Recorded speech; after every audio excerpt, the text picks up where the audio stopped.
Então eu queria que você abrisse aí a sua Bíblia comigo.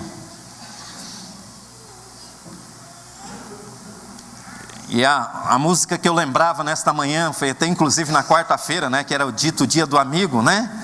Era uma música que talvez você já tenha até cantado muitas vezes, né? Que bom dos amigos de Deus. Ouvir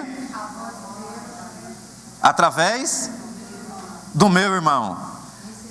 Receber vida para a vida oferecer. Quem nunca ouviu essa música, irmãos? Ah, não acredito. Não, vocês não. Fala sério, irmãos. Que bom é ser amigos dos amigos de Deus. Ouvir a voz do Pai através do meu irmão. Receber vida para a vida oferecer. Eu sou feliz na família de Deus. Essa música é top, irmãos, pro amigo, né? Então esse é o contexto que nós vivemos, recebendo vida, mas essa vida que a gente recebe, irmãos, não é só para ficar para nós mesmos. Mas você está olhando para mim e está falando assim, mas e aí, qual é a boa notícia? Não é isso? Não é isso? Não é a boa notícia que você quer? Então vamos à boa notícia. Qual foi o livro que eu pedi para você abrir mesmo? Não falei? Então vou falar agora. Segunda epístola de Pedro. Jesus. Capítulo 1, irmãos.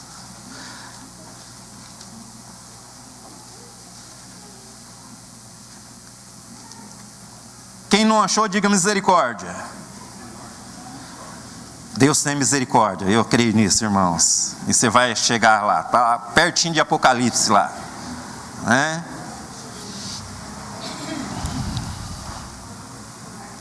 Diz assim, irmãos, a palavra, olha lá. Primeiro versículo lá de 2 Pedro, capítulo 1, diz assim: Simão Pedro, servo e apóstolo de Jesus Cristo, aos que conosco alcançaram fé igualmente preciosa, pela justiça do nosso Deus e Salvador Jesus Cristo. Graça e paz vos sejam multiplicadas pelo pleno conhecimento de Deus e de Jesus Cristo, nosso Salvador. O seu divino poder já nos deu tudo, todas as coisas, no que diz respeito à vida e piedade, pelo conhecimento daquele que nos chamou por sua glória e virtude. Irmãos, você já tem tudo o que você precisa.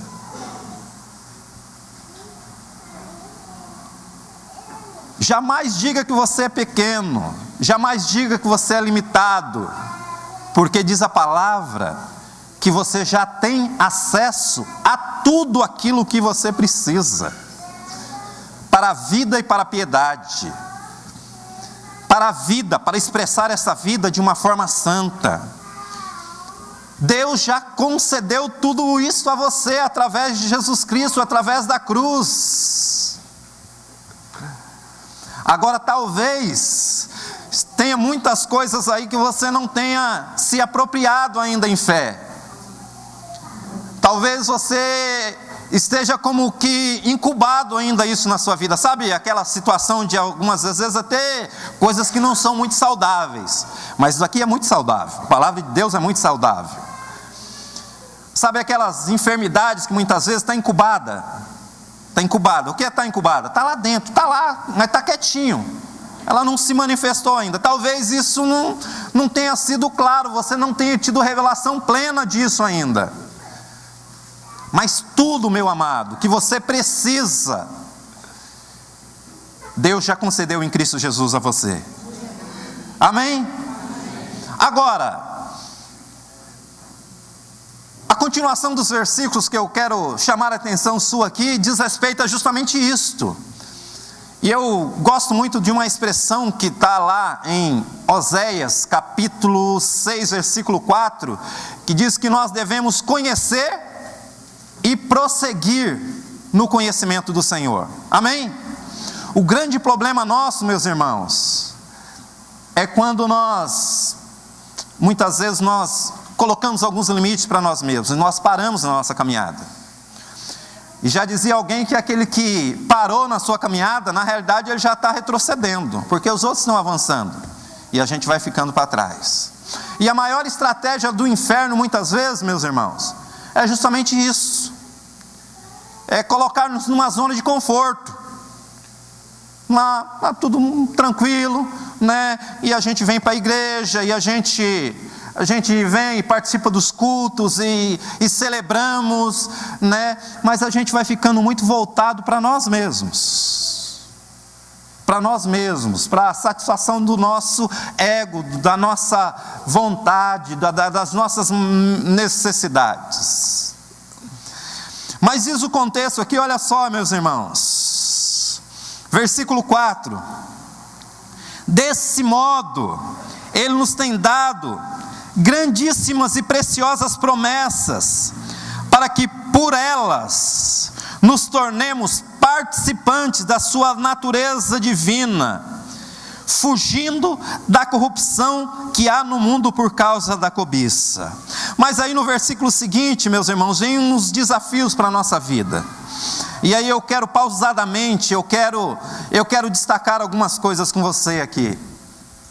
Primeiro, diz que uma vez que nós recebemos todas essas coisas que nós necessitamos, através da vida abundante que Jesus nos ofereceu, através do seu divino poder, tudo que dizia respeito às nossas necessidades foram supridas.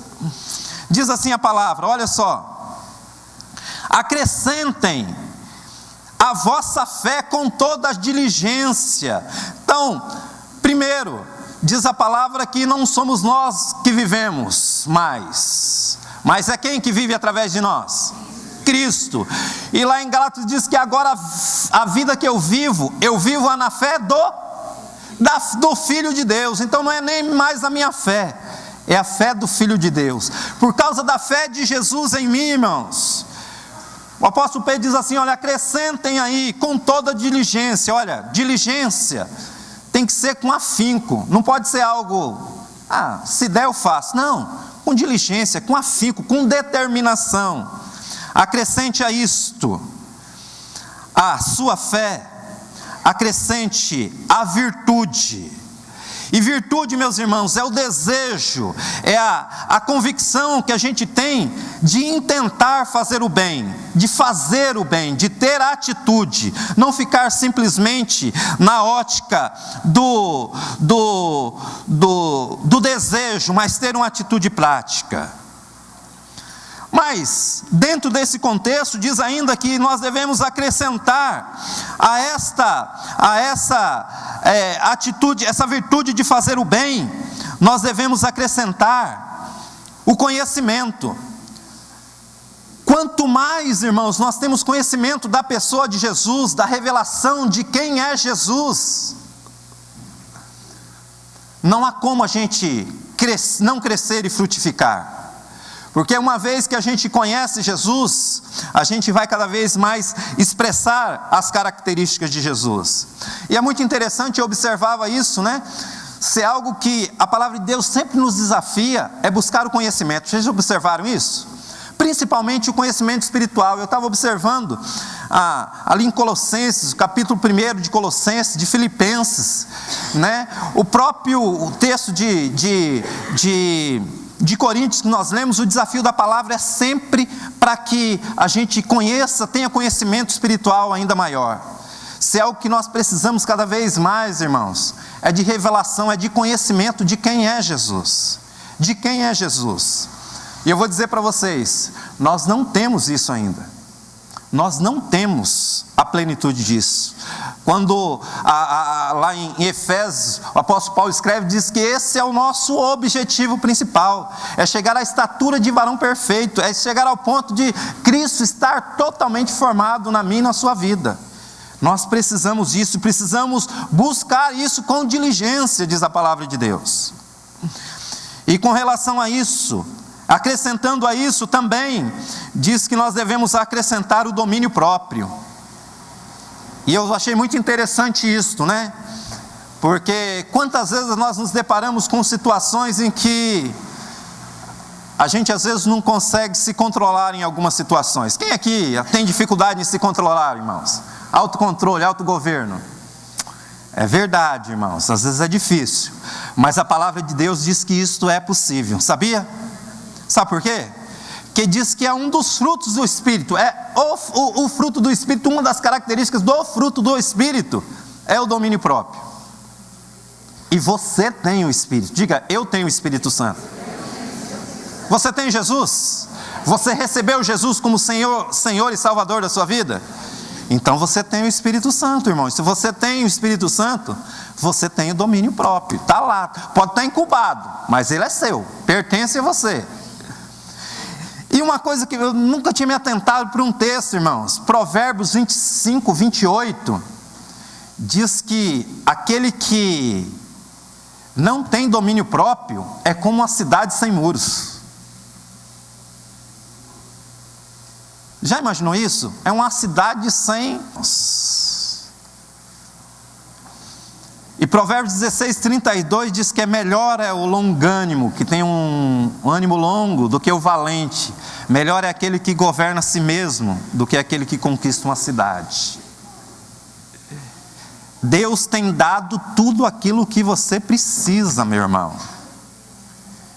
Diga, tudo que eu preciso é meu.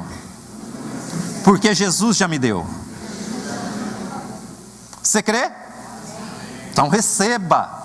E quando vier os confrontos, irmãos, traga à memória aquilo que te traz esperança.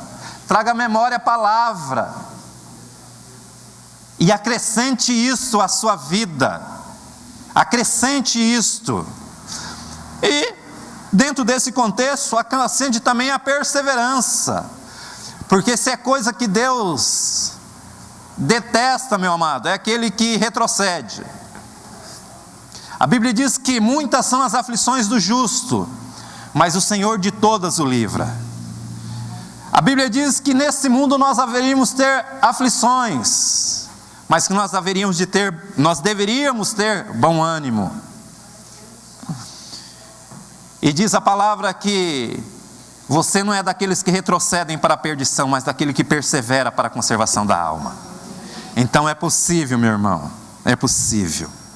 Acrescente aí também a piedade, e a piedade diz respeito a buscar um viver santo, meu irmão. Diz a palavra de Deus que nós devemos buscar isso, porque sem santidade ninguém verá o Senhor. E o apóstolo Pedro, na primeira carta, diz assim, olha, sede santos, porque o vosso Pai é santo.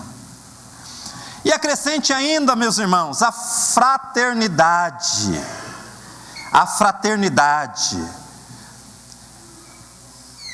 Eu não consigo, vocês já me ouviram falar 300 vezes isso daqui, irmãos. Eu não consigo visualizar a vida cristã, a gente vivendo de forma independente.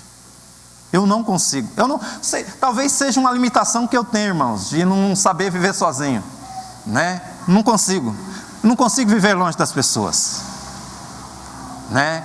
E a própria palavra de Deus nos estimula a isso. Diz lá, Eclesiastes, que é melhor a gente sempre estar em companhia. Eclesiastes capítulo 4, né? E em Hebreus 10, 25 diz que nós não devemos deixar de congregar, irmãos. Como eu dizia aqui, a vida de Deus está no contexto do corpo de Cristo, da igreja de Jesus. E acrescentando a isso tudo, diz a palavra de Deus que nós devemos acrescentar o amor. Porque o amor é o vínculo da perfeição. O amor, como diz lá Coríntios, tudo sofre, tudo crê, tudo espera, tudo padece. O amor jamais falha. E eu fiz toda essa caminhada aqui, irmãos, para dizer para você o seguinte, que é a continuação do texto, que quem tem essas características na sua vida, porque é Deus quem faz isso, jamais pode dizer que é pequenino, Porque diz o contexto, quem assim vive, ele jamais vai ser improdutivo e inoperante. Jamais. Jamais. Porque se essas qualidades existirem e estiverem crescendo em sua vida, elas impedirão que você, no pleno conhecimento do Senhor Jesus Cristo, seja inoperante e improdutivo. O grande desafio para nós nesses dias tem sido da evangelização, de lembrarmos dos nossos amigos. E esta é a expressão, é contundente para a nossa vida, meus irmãos. Porque tudo isso, quando nós lemos, já pertence a nós. Jesus já ofereceu tudo isso de forma muito graciosa a nós. Está aí para nós desfrutarmos. Mas o grande projeto de Deus é que nós cresçamos nisso. E dessa forma, nós tenhamos ação. Que nós possamos ser produtivos no reino de Deus. Porque se não for assim, meus irmãos, nós vamos impedir que o reino de Deus avance, se dilate, se expanda. Que bom é ser amigos dos amigos de Deus. Que bom ouvir a Deus. Mas que bom também oferecer dessa vida de Deus. A maior expressão talvez de amor que nós podemos oferecer, meus irmãos, é falar desse Deus amoroso. É podermos em todo tempo aproveitar cada oportunidade, assim como foram feito com as nossas crianças nesses dias. Está aí, pequena atitude, talvez para muitos muito simples, mas que está formando uma geração que vai fazer diferença na sua geração. Agora, um dia foi semeado verdades riquíssimas, como diz as Escrituras, em nossa vida. E até que ponto nós temos usado isso de forma ativa e operante para que outras pessoas recebam essa mesma graça que nós temos recebido, para que possam desfrutar dos mesmos privilégios que eu e você temos podido desfrutar, de uma vida abundante, de sermos edificados, de sermos fortalecidos, de sermos abençoados, de sermos renovados na nossa fé, na nossa esperança, nas nossas expectativas diárias. A vida que Cristo nos oferece é vida abundante, no espírito, na alma e no corpo. Mas para finalizar aqui, irmãos, acima de tudo, essa declaração do apóstolo Pedro aponta para a sua identidade. Quem você é em Cristo Jesus? Aquilo que você já recebeu. Por causa de Jesus, você é chamado a ser coparticipante da natureza divina. Você não é mais aquele, como nós já ouvimos aqui, que um dia, por causa do pecado, perdeu a sua identidade. Não, você foi restaurado. E diz a palavra ainda em 1 Pedro, lá 1 Pedro 2,9, e com esse texto eu quero finalizar aqui. Diz a palavra que você é geração eleita, você é sacerdócio santo, você é povo adquirido. Mas, meu irmão, não é para você simplesmente ficar sentado num local, simplesmente desfrutando de tudo isso. Diz a palavra que é para que você possa anunciar a cada dia as grandezas daquele que um dia te chamou das trevas para a sua maravilhosa luz. Um dia você, assim como eu, não era povo. Um dia você estava em trevas, mas um dia os olhos do teu entendimento foram abertos. Jesus foi revelado a você. Alguém foi esse instrumento de Deus para que Jesus chegasse até você, para que você fosse colocado diante de Jesus, ou para que Jesus fosse conduzido até a sua casa. E por causa disso, você ganhou uma identidade. Você é participante de todas as riquezas de Deus. Não há nada mais que você precise fazer para alcançar isso. Você precisa tomar posse da sua identidade e viver essa vida, esse padrão, acrescentando a cada dia a sua fé, a virtude, o conhecimento, o domínio próprio, a perseverança, a santidade, a fraternidade, o amor. E dessa forma, anuncie com suas palavras, mas também com as suas obras, as virtudes daquele que tem chamado você das trevas para a sua maravilhosa luz. A luz que você tem desfrutado, meu irmão, é para que você também possa ser luz. Luz do mundo e sal da terra. E dessa forma, o reino de Deus vai se dilatando, se expandindo, e o nome de Jesus sendo glorificado. Amém? Quem aqui ainda não trouxe fotos de amigos, ou não enviou ainda, para que você quer convidar para o nosso culto do amigo, e que crê que Deus é poderoso para alcançar as pessoas? Quem ainda não trouxe, não enviou nenhuma foto? Ainda há tempo, irmãos. Dá para projetar aí o número, o WhatsApp? Depois você projeta para a gente aí, meu amado. E eu queria que você ficasse em pé comigo. Nós queremos orar por essas pessoas, irmãos.